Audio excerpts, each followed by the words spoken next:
dreamer awake. Chapter 75. It was after he turned 40 that Channing read Wuthering Heights again. They had moved into their wonderful, peaceful house in their wonderful, peaceful neighborhood. Brittany Valley was a beautiful neighborhood of multi-acre lots, gently rolling hills, and 200-year-old trees, and houses mostly built in the late 50s and in the 60s. Their house had views that looked like the views from the chalets in Gatlinburg. More importantly, they had gotten both of their kids out of the school from hell. But he was still working for his demon boss, and Channing was still asleep. One night, that last part suddenly began to change. The first entry in Channing's journal. Wednesday, September 20. I'm awakening, going back to go forward, seeing second chances, remembering who I am. I cannot describe it. I just read Wuthering Heights again and realized that everything I feel or think has been colored by that book. Reading that book again has caused a crisis for me. A good crisis. I'd forgotten who I was. If we are not careful, our spirits can die. One thing it reminded me is how I was a child. It also reminded me how much I love the outdoors. I really loved the outdoors as a child. Well, after reading a particularly intense part and then trying to go to sleep, I realized that was not going to happen and went outside. I stayed out there from 1:30 till 3:30 a.m. Among the many other things I thought, hoped, prayed, I told God that I wished I loved him more. A moment later, a giant shooting star went from the zenith to the trees at the horizon. I definitely think these crises, these spiritual awakenings, are second chances for us. Many times before, I haven't responded as I should have. Don't forget who you really are deep down inside. I think a lot of times we forget that way back when we entered our teens. But if not then we certainly forget as adults. For Catherine, I thought I was your Heathcliff, though I was blonde and thin, and you to me my Cathy, though you never let me in. For I knew you well from watching, and where Heathcliff's soul had been. The moors that black my soul, the sound that thrills my heart, the ghost that sets it wild and free, so dead when we're apart, so warm and hard to breathe, without the chill and wuthering. My captive soul, it longed to go, chase the wind upon the plain, trapped in a place I didn't know, but I knew you by your pain. Some other time, some other name, some other lives we led, or did we just fit the parts of players long since dead, living out the lines others once had read? You were somehow drawn to me, but you never said a word. That's why my heart felt betrayed, though you owed me nothing. Not in this lifetime anyway, where I lay in degradation. My captive soul, it longed for you with the thirst that came from rain, trapped in a face you didn't know, but you should have known me by my pain. But what of you, the girl inside? Did she leave and take your soul? Is her ghost upon the moor, or just my dreams keep her alive, and just the wind out blown out there, the only thing that cries? I feel I have but half a soul, and the blacker of the two. I can't remember feeling whole, or if it left with you. Is it wandering the moors alone, or wandering there with you? Catherine lost herself, but her return brought suffering. She missed the chill upon the heights, the wind and wuthering. She saw her future ghost in dreams alone in that barren land. Catherine explained her heart in words too beautiful to stand. Her last words he never heard. He's more me than I am. His homeless soul, it longed for her. A darkness fell like rain, cast from a place he didn't know, but where his heart remained. Her captive soul, it longed for him and the wind upon the plain, slowly dying away from home, but she never did complain. I felt so sick and weak sometimes in my childhood home, a sickening warmth, panic and loss, claustrophobia. The minutes ticking by for what will never be. She dreamed her life would end like that, never getting out to breathe. I felt the coolness and the life going out of me. Home is not a place, but at the time I couldn't see. My exiled soul, it longed for home, a despair like heavy rain, kept from the place I used to know and the one who shared my pain. If you want to know me, you'll have to watch me bleed. My songs, my words, the things I've done, but that book is all you need. From the first I read that book, her soul was part of me. I imagined you, my Kathy, but we both know you weren't. I lost my Kathy years before, but it was not the same. The only one who could have been is the one who shares my name. With Heathcliff's soul I needed her, but it was Kathy's in the rain. I looked for me in someone else, I wished to be her and her pain. My wounded soul, it bled for her, but it was her blood pouring down. In prophetic dreams of death, I was nowhere to be found. My tormented soul, it ached for you, I lost the struggle staying sane, longing for the place we knew where our hearts still remain. Channing Matthews. There was a feeling Channing used to get in his mother's house, a feeling of being too comfortable, too safe. It was a sickening warmth. It made him feel like he did when he was a kid and he had to put on pajamas even though it was still light outside. It made him feel as though he were a very weak person. He found it hard to breathe, like he needed to go outside for some air, some cool air. He would feel a terrible sense of loss, not a melancholy, high sense of loss from glimpse of home, a despairing, hopeless sense of loss. And Channing would get kind of panicked. He could feel the time ticking even though it might be very late at night. He could feel the time passing for something that was never going to be. Channing's MySpace blog, Thursday, September 21. Last night, I went outside around midnight. Shortly after I went out and I was chatting away, I said, I've read the Bible, but I don't follow you. Just then, I think I see a very faint shooting star out of the corner of my eye. Sometime later, I was struggling, and God sent a big falling star, and it made me know He loved me. It wasn't just the star, it was inside also. I asked a question, and I may have seen another very, very faint one, but I can't remember the question. I asked lots of questions and had a lot of things to say. You know, the usual stuff you say when you're out there talking to God or even to yourself. Should I not ask you questions? And can I ask you questions and you might not answer? Do I need to give up my music dreams? I was looking for another star as answer to my questions. There was nothing. But it was good, since I had asked about things that make me me. I felt like I was told to give them up. No, I wasn't told to give them up, and that I don't need to erase myself.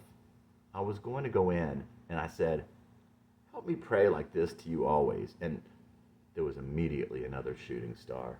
Obviously, I think I am going to go back outside alone and talk to God for extended periods on a regular basis. So, wow. Channing's MySpace blog, October. Oh my gosh, again. I forgot till just now. Last night I went out again. Been out most nights recently. No signs. A little frustrated.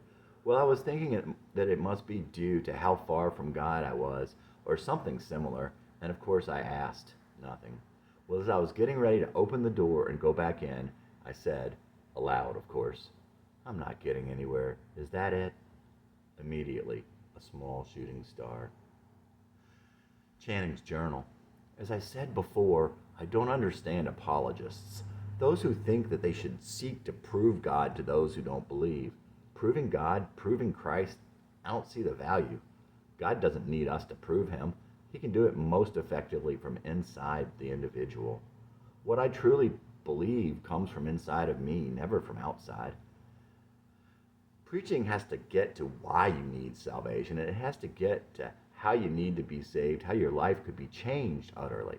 Even if everything I tell you about the gospel is true, and it is, but that's not my point.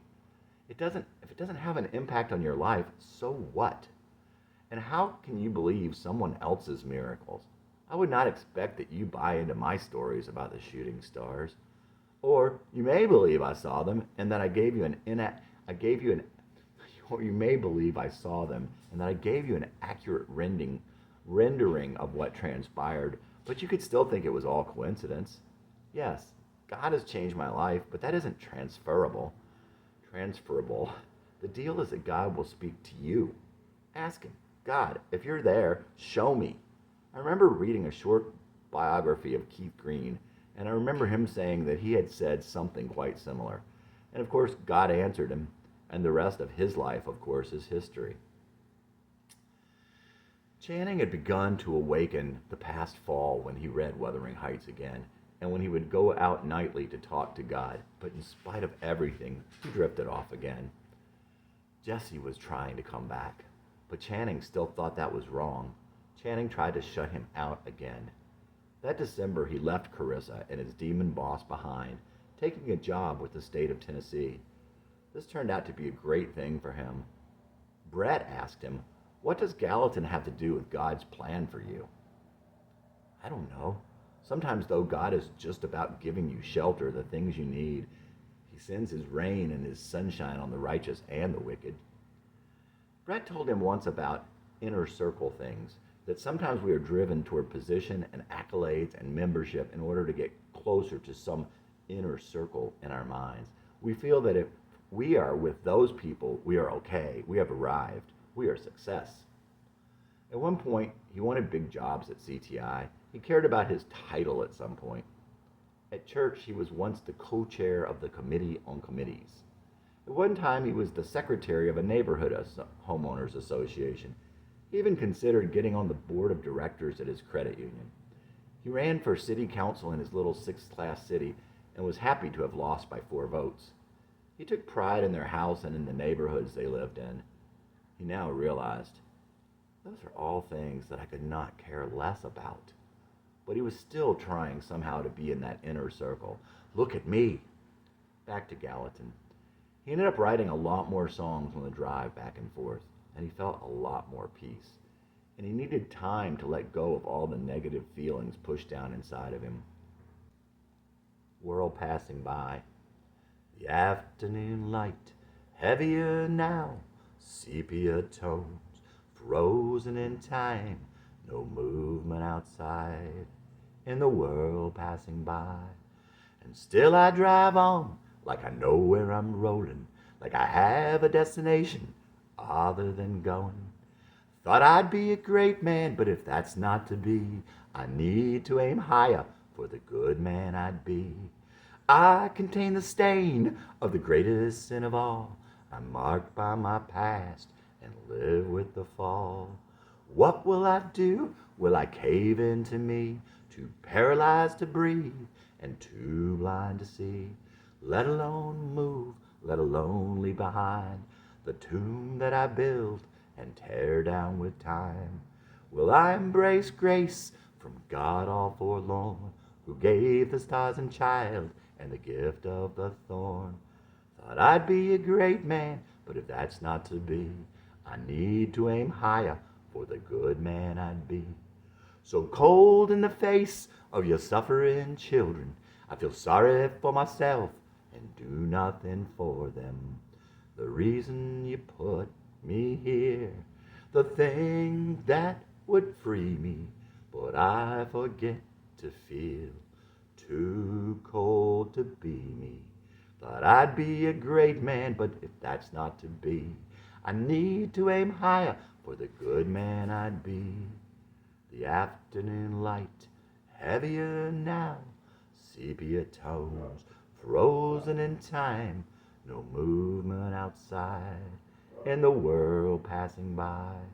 And still I drive on, like I know where I'm rolling, like I have a destination other than going. Channing Matthews. Made it this far. Too crazy to lead, too different to follow, too stupid, get out the way. My reckless dreams, long ringing hollow, still whisper you'll make it one day. You took the long way around, but you always seem to get there. Sometimes the same old wrong way, but I'll still get there someday. Look at me. I made it this far. I made it this far. Look at me. I made it this far. Too crazy to lead, too different to follow, too stupid, get out the way. My reckless dreams, long ring and hollow, still whisper you'll get there someday. Look at me. I made it this far. I made it this far. Look at me. I made it this far. Channing Matthews. Chapter 76. Emails. From Brett Adams to Channing Matthews. Subject, new song, made it this far. I like it. I'm glad to see that, dimes and quarters aside, you have not given up. I know you did not intend this to be funny, but I laughed out loud when I read the third line. From Channing Matthews to Brett Adams. Nah, you're right, it's pretty funny. But the dimes and quarters story, with your interpretation, told me not to give up. The first three lines were the genesis of the song and the real point. A second theme is that taking the long way partially doesn't matter, and taking the long way is a matter of course for some of us. I made it this far is purposely ambiguous. How far is this far? Is it appropriately far? Is it nowhere to some people? The exclamation to "look at me" betrays a lack of confidence and the words of a possible fool. The crazy is in the mind of others, not selected to lead, but also in truth, maybe not consistent enough to lead, not consistently driven, not built with the mindset that leading is an important enough occupation of my time. The different is out of step and not physically able to follow, but also it is a desire to go another way. The stupid could have been also stubborn instead of stupid, but more it's a combo of the two. There you have it. Brett Adams to Channing Matthews. All I can think of when I read your last email is about people in the Bible that God used in big ways. You pretty much described everyone that God ever used. Taking the long way, Moses. Matter of course, Joseph. Crazy in the mind of others, Jesus, Paul. Not consistent enough to lead, Abraham, Aaron. Wanting to go another way, Jonah. Stubborn, Peter. I could go on, but you get the point. From Channing Matthews to Brett Adams. Only one problem. None of them had all the fatal flaws. It was usually just one of each. From Brett Adams to Channing Matthews. Not sure I agree. I think most of them had more than one. Moses probably fits all. Besides, if you try to compare yourself and your score to theirs, you miss the point. Like you told me, if God created you for a specific purpose, only you can accomplish that purpose, flaws and all. From Channing Matthews to Brett. Nice. From Channing Matthews to Brett Adams again. What about Pissing in the Wind and Exile on Earth? I'd work those into the song if I was ambitious. From Brett Adams. I'm cracking up again. If Channing were to tell Brett that he hated his old boss, he knew that Brett wouldn't tell him like his friend at church would. You don't hate her, you hate what she did. Brett wouldn't try to put those words in his mouth or make sure that he was saying the thing that was the acceptable thing to say, or try to change his sins so blatantly. Brett let things be because he knew we are all human, and he knew that Channing also knew what is good and what was not. It's not that Brett didn't care, and it's not that he encouraged it. Those things would be equally damaging. Somehow, it kind of reminded Channing of Mandy and Chelsea. You can have many good friends, but there are only a few you can trust with your deepest feelings. Channing was starting to get wake-up calls, or maybe it was that he started listening for them again. Reading Wuthering Heights again had started an awakening. The falling stars seemed like a promise that he would not drift back asleep, but he did. The following February, he got a flyer about some Wednesday night programs at their church. One of them was called Wild at Heart. Channing loved the title. Apparently, the program was based on a book of the same name. He wasn't interested in a weekly get-together, so Channing went to the bookstore. Upon thumbing through the book, he decided it was one of those Promise Keeper or men banging drum things and put it down. Before he walked away, however, another book by the same author, John Eldridge, caught his eye. He picked it up and looked through it. It didn't seem so bad. It seemed kind of interesting. He brought it to the checkout. Channing read the book quickly and started feeling a kind of calling again. At the same time, he was feeling a bit frustrated with his music. He had 4 CDs and a best of disc out, but seemed to be getting nowhere. His friend Brett told Channing that he needed a new perspective. Emails to Brett from Channing. You told me I needed to move to a different part of the mountain since I obviously could not see what I was looking for from my current vantage point. I had a thought about all the previous employment I've had since I was 16. When I thought that thought, I was thinking, God was trying to tell me something all along. Thanks for trying hard not to fall off. It's good to have you there. There's no one else, but it doesn't matter, because you are enough. From Channing to Brett. Brett, speaking of missions, I'm wanting to go on a trip with David, one with a purpose. Not sure of the purpose, not sure how nature will play into it, not even sure I could pull it off. If I come up with something and think I can not pull it off, I may have to invite you to go also. That new book I am reading is pretty cool. It no longer seems to be about our desires, but has segged into how our desires can be substitute for our true desires and how they enslave us and take our eye off the ball, the prize. So it is not what I want to hear, but I'm liking it nonetheless. Part of it last night even sounded like "kill your darlings." Crazy, huh? But I still don't think it is in any way saying to abandon our dreams.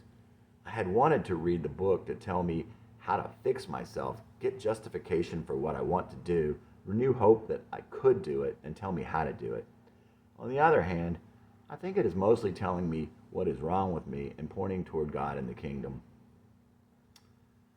"Kill Your Darlings" was a song by Stave Zyker on a CD called How to Live with a Curse. They took the title from a Stephen King book.